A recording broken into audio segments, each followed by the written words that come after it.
வணக்கம் மக்களே! இன்னைக்கான வீடியோல நம்ம எத பத்தி பேச போறோம் அப்படின்னு பார்த்தீங்கன்னா, it's an end of an எரா.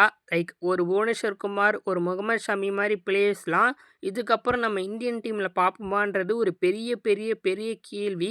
நான் ஏன் இப்போ இப்படி ஒரு வீடியோ போடுறேன் அப்படின்னு பார்த்தீங்கன்னா, நேத்து மேட்ச் கண்டிப்பா எல்லாரும் பார்த்துருப்பீங்க. இந்தியாவுக்கும் ஆப்கானிஸ்தானுக்கும் நடந்துச்சு. அந்த மேட்ச்சோட முடிவுல எனக்கு இது கிளியராவே புரிஞ்சு போச்சு. இதுக்கப்புறம் நம்ம கம்பீர் பார்த்தீங்கன்னா, ஒரு எக்ஸ்பீரியன்ஸான பவுலர் லைக் புவியோ, இல்லன்னா ஷமியோ, இல்ல குருணால் பாண்டியாவோ இந்த மாரி பிளேயர்ஸ கண்டிப்பா எடுக்க மாட்டாரு அப்படின்னு.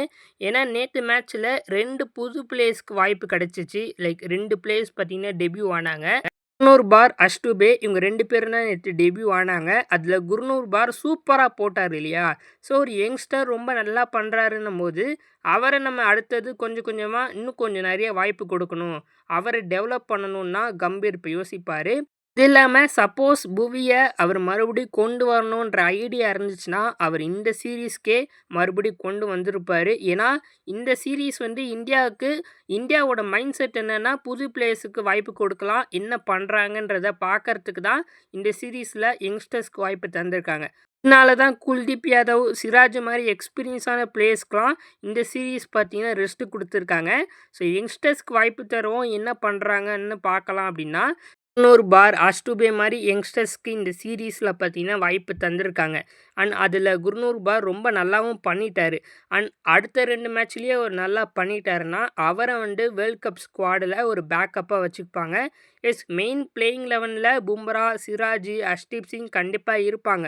அவங்களுக்கு பேக்கப்பா இவர பார்த்தீங்கன்னா கொண்டு போவாங்க.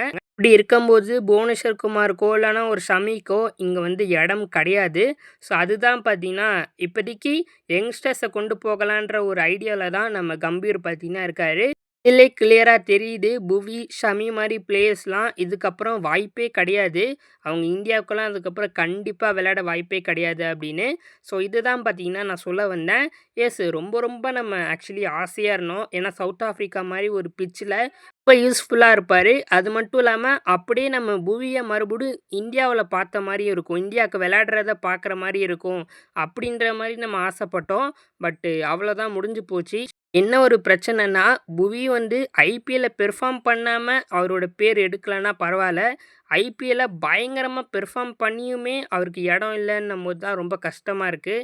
பேர் இன்னுமே நம்பிக்கை வச்சுட்டு இருப்பீங்க. அடுத்த சீரிஸ்ல லைக் இங்கிலாண்டோட விளையாட போற ஓடிஐ சீரிஸ்ல கண்டிப்பா புவி வருவாரு அப்படின்னு. வாய்ப்பே கிடையாது. ஏதாவது ஒரு மேஜிக் நடக்கணும். லைக் அந்த இன்ஜுரி வரணும்.